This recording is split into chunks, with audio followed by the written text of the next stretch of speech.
खुलुमबाय बड' latest update channel नोंथांखौ बयखौबो बरायबाय। दिनैनि फार्स्ट आपडेटआनो जाहैबाय बड'लेण्ड रादाब खौरां बिजोङा नैथि जोनोम सान फालिदों। मैया 10 सेप्तेम्बर खालार खालि बड'लेण्ड रादाब खौरां बिजोङा बागानसालि क'क्राझार वार्ड नंआव थानाय बड'लेण्ड रादाब मावख'आव नैथि जोनोम सान फालिदों।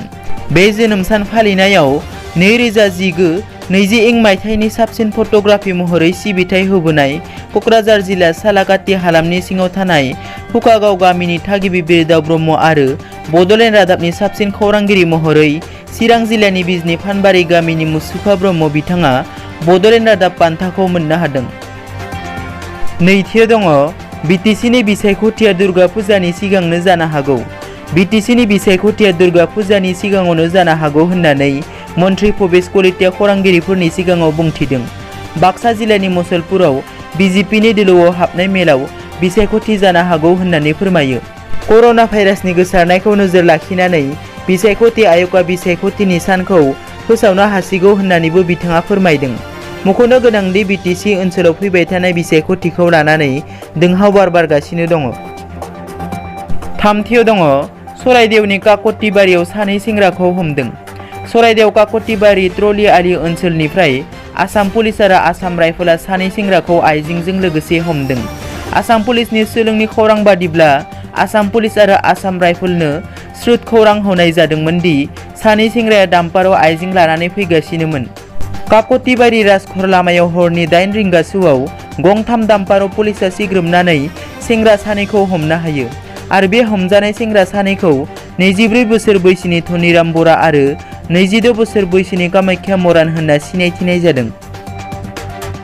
ब्रैथियाव दङ उदालगुरि जिल्लायाव ना गुरनो थांनानै साथाम बर' सुबुंनि जिउ खहा। उदालगुरि जिल्लायाव मोनसे दुखुनांथाव जाथाया जालाङो। उदालगुरि जिल्लानि बरसुला दखरानि सिङाव थानाय गरियपथार गामियाव ना सारनो थांनानै साथाम बर' सुबुंनि जिउ गोमायो। लकडाउननि जाहोनाव जेबो खामानि गैयैलाय ना सारनो थांनानै 42 बोसोर बैसोनि महेन्द्र दैमारि, 28 बोसोर बैसोनि पनिराम बर' आरो 45 बोसोर बैसोनि लक्षी बर' साथाम सुबुङा दैयाव गबनानै जिउ गोमायो। रिपर्टनि बादिब्ला बिसोर गासै सा-6 थांदोंमोन। बेनिनो साथामा जायगायावनो गबनानै जिउ गोमायो आरो सासेया जोबोद गाज्रि थासारियाव दं होननानै मिथिनो मोननाय जादों।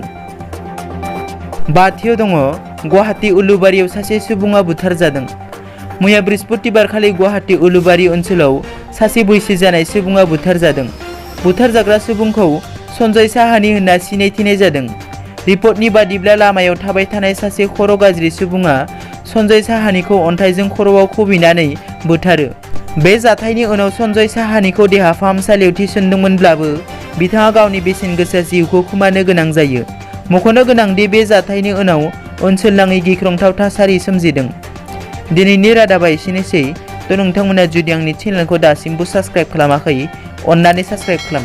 गोजोन्थों।